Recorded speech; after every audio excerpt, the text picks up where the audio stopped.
Tento podcast vznikol s pomocou umelej inteligencie, ale všetok obsah a odborné podklady pripravila naša skvelá lektorka z maserskej školy Zámaz Monika Hustáková. Môže sa stať, že tu a tam počujete nejaký jazykový šmykľavý bod alebo drobný preklep. Berte to prosím s úsmevom. Dnes sa ponoríme do niečoho, čo sa týka absolútne každého z nás. No, málo kto tomu asi rozumie do hĺbky. Pozrieme sa na mužský a ženský reprodukčný systém. Ale naším cieľom nie je nudiť nejakými poučkami z učebnice. To určite nie. Vydáme sa na cestu, ktorá sa začína v mozgu a budeme sledovať ten neuveriteľne zložitý tanec hormónov a buniek. Presne tak, je to vlastne príbeh o komunikácii. O tom, ako mozog neustále posiela signály a telo na ne odpovedá v dokonalej, aj keď áno, niekedy dosť zložitej harmónii. A my sa ten jazyk pokúsime preložiť. Áno, do reči, ktorej bude rozumieť každý. Tak fajn, poďme na to. Kde sa teda táto celá operácia začína? Väčšina ľudí by asi ukázala na pohlavné orgány. Ale štartujeme inde však. Áno, presne. Začíname v mozgu. Predstavte si to ako takú trojstupňovú riadiacu väžu. Dobre. Na samom vrchu sedí generál, malá časť mozgu, hypotalamus. Tento generál ale nevydáva príkazy neustále, ale v presne načasovaných pulzoch. V pulzoch. Áno, rytmicky. A týmto signálom je hormón s krkolomným názvom gonadotropín uvoľňujúci hormón, alebo skrátenie General RH. Dobre, čiže generál v mozgu vysiela pulzy, tajný kód GRH. Kto ho prijíma? Od poschodia nižšie sedí jeho hlavný manažér hypofýza. Aha. Tá zachytí tieto pulzy a preloží ich do dvoch konkrétnych rozkazov. Týmito rozkazmi sú dva ďalšie hormóny. Luteinizačný hormón, čiže LH, a folikulystimulujúci hormón FSH. Generál, manažer. A kam tie príkazy nakoniec smerujú? Putujú krvou až do tovární v tele. U žien sú to vaječníky. A u mužov semeníky? Presne. A až tam tieto hormóny LH a FSH spustia výrobu finálnych produktov pohlavných hormónov. U žien hlavne estrogénu a progesterónu, u mužov testosterónu. A celý tento reťazec má aj nejaký odborný názov, že? Áno. Voláme to hypotalamo-hypofýzovo-gonadálna os. Alebo skrátene HPG os. Dobre, takže ak to zhrnem, generál, teda hypotalamus, pošle puls GnRH, manažer hypofýza ho spracuje a pošle dva príkazy LH a FSH do tovární, ktoré začnú produkovať. Presne tak. To dáva smysel.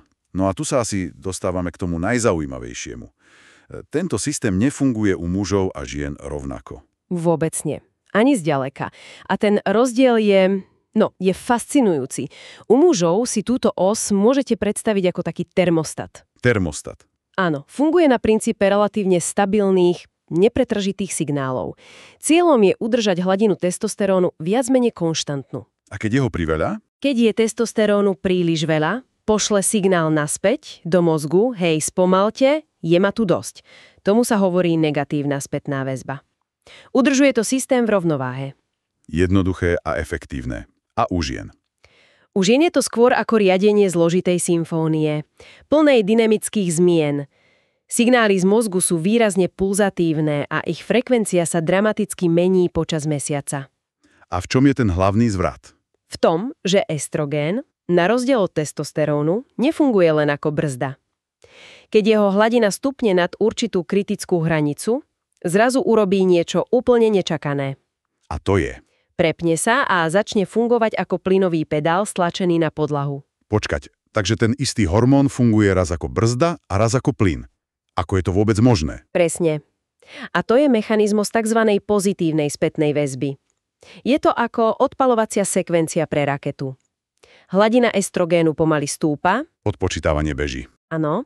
A keď dosiahne kritický bod, stlačí sa červené tlačidlo. Vtedy mozgu povie: teraz, daj mi všetko, čo máš. A čo spraví mozog? Hypofýza na to zareaguje masívnym, priam explozívnym uvoľnením hormónu LH. Tento jav voláme LH surge. A to je ten jediný, kľúčový moment, ktorý spúšťa ovuláciu. A u mužov tento mechanizmus? Úplne chýba. Ten plynový pedál tam proste nie je. To je neuveriteľné. Ale čo vlastne ten rozdiel spôsobuje? Prečo má ženské telo ten plynový pedál a mužské nie? Je to len v chémii? Nie je. A toto je jedno z najväčších odhalení posledných rokov. Hlavným dirigentom týchto pulzov z hypotalámu je molekula zvaná kispeptín.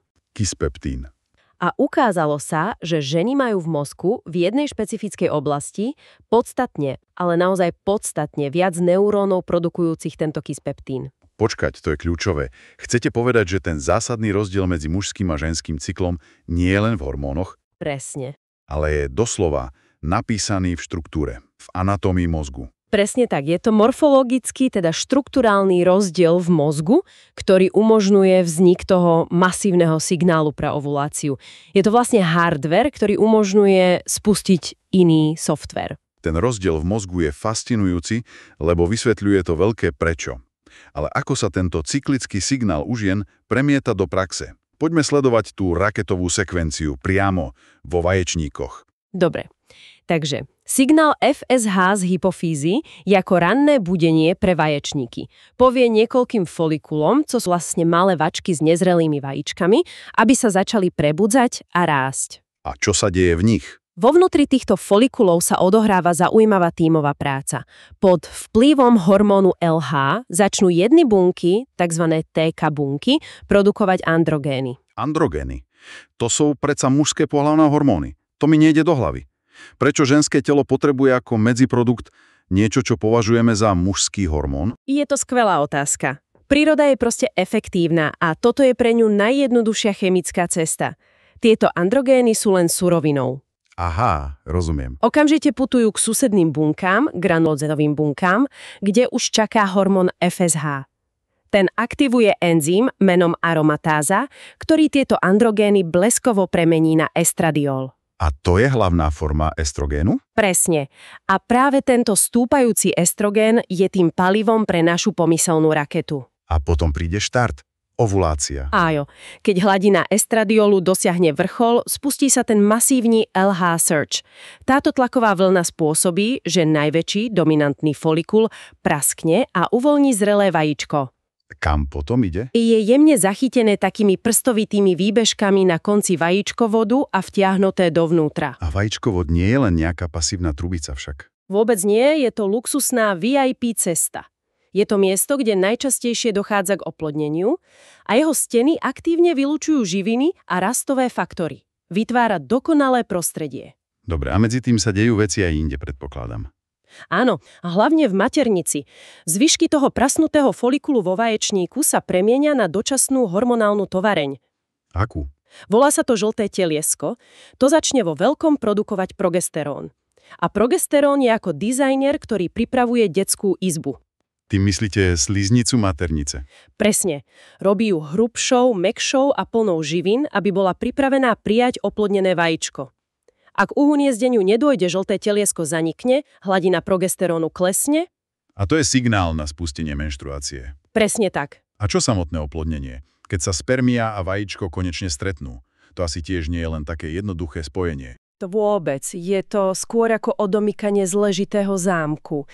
Spermia musí najprv prejsť tzv. Akrozomovou reakciou. Čo to je? Uvoľní enzymy zo svojej hlavičky, ktoré jej pomôžu preniknúť cez ochranný obal vajíčka. Zaujímavé je, že jeden zo spúšťačov tejto reakcie je práve progesterón v okolí vajíčka. Aha. A keď sa spermia dostane dnu, dôjde k fúzii. Je to ako molekulárne podanie ruky. Špecifické molekuly na povrchu oboch buniek do seba musia presne zapadnúť. Dobre, prešli sme si tú zložitú a cyklickú ženskú stratégiu. Pozrime sa teraz na mužskú stranu. Povedali sme, že menej cyklická, skôr ako... Nepretržitá výrobná linka. Presne. Ale predpokladám, že rovnako precízne riadená. Určite. Hormón LH stimuluje Leydygové bunky v semeníkoch k produkcii testosterónu. A to FSH? Hormón FSH spolu s vysokou lokálnou koncentráciou testosterónu pôsobí na Sertoliho bunky. Tieto bunky si môžeme predstaviť ako také pestúnky pre vyvíjajúce sa spermie. Pestúnky? Áno, vyživujú ich, chránia, starajú sa o ne počas celého ich dozrievania. A táto továreň je asi dosť výkonná? Neuveriteľne. A to je ďalší zásadný rozdiel. Zatiaľ, čo žena uvoľní jedno, možno dve vajíčka za mesiac, stratégia kvality A vysoké investície. Presne. Mužský systém je továreň na plné obrátky. Produkuje milióny spermií každý deň. Je to stratégia obrovskej kvantity. A aká je potom cesta hotovej spermie? Keď sú zrelé, presúvajú sa do nadsemeníka, kde sú uskladnené. Pri ejakulácii ich silné svalové sťahy poháňajú cez semenovod. A po ceste sa k ním niečo pridáva? Áno, pridávajú sa tekutiny zo semenných mechúrikov a prostaty. Je to ako príprava koktajlu na cestu. Dodá im energiu a ochranu. A tento finálny produkt, ejakulát, je potom vypudený von. Dobre, prešli sme si veľké systémy, ale teraz by som chcel ísť ešte hlbšie. Na mikroskopickú úroveň. V zdrojoch ma zaujala jedna neuveriteľne fascinujúca vec. A to je príbeh mitochondrií vo vajíčku a v spermii. Sú to vraj dva úplne odlišné svety. Áno, toto je dokonalá ukážka evolučnej špecializácie.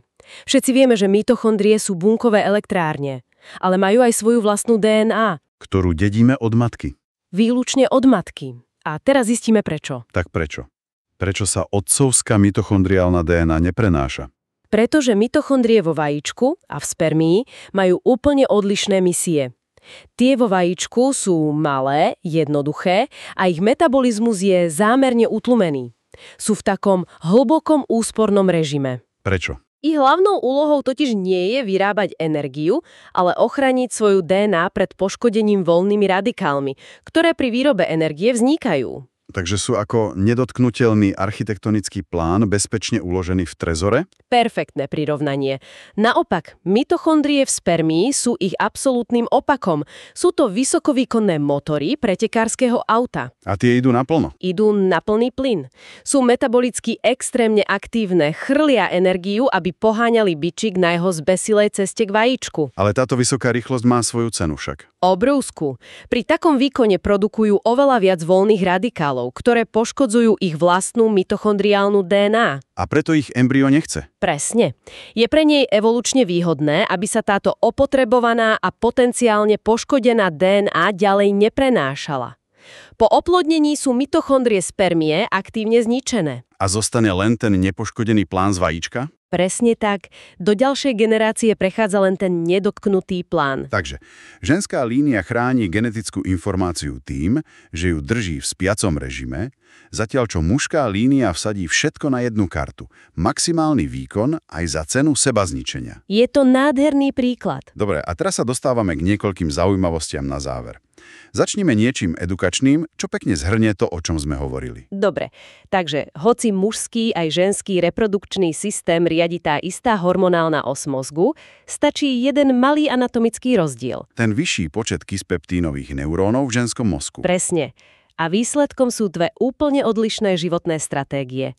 Cyklická, starostlivo pripravená ovulácia na jednej strane a nepretržitá masová produkcia spermií na strane druhej. Je to pripomienka, ako malá zmena v riadiacom centre môže zmeniť fungovanie celého systému. Presne tak. To je skvelý postreh. A čo nejaká zaujímavosť zo života, ktorá ukazuje prepojenie týchto systémov s našim každodenným fungovaním.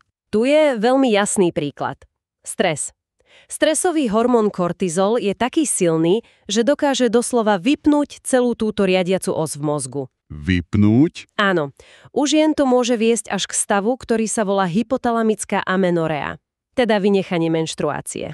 Pretože telo je v strese. Áno. Mozog v strese vyhodnotí, že teraz nie je vhodný čas na reprodukciu a jednoducho stlačí stopku. Je to priamy dôkaz prepojenia našej psychiky s tými najhlbšími biologickými funkciami. A na záver? Nejaká prekvapivá, možno až trochu vtipná zaujímavosť. Vráťme sa k našim mitochondriám. Tie vo vajíčku sú, ako sme povedali, ako nedotknutelný plán v bezpečí. Naopak mitochondrie spermie sú ako motory, ktoré idú na plný plyn, aby splnili svoju jedinú misiu a potom doslova zhoria. A pointa? Je to vlastne klasický prípad, keď jeden partner poskytuje stabilný, bezpečný domov, zakiaľ čo ten druhý sa vydáva na zbesilú, jednosmernú a v podstate samovraždenú misiu. To je skvelý obraz. No a na úplný záver, ako vždy, prichádza myšlienka na zamyslenie.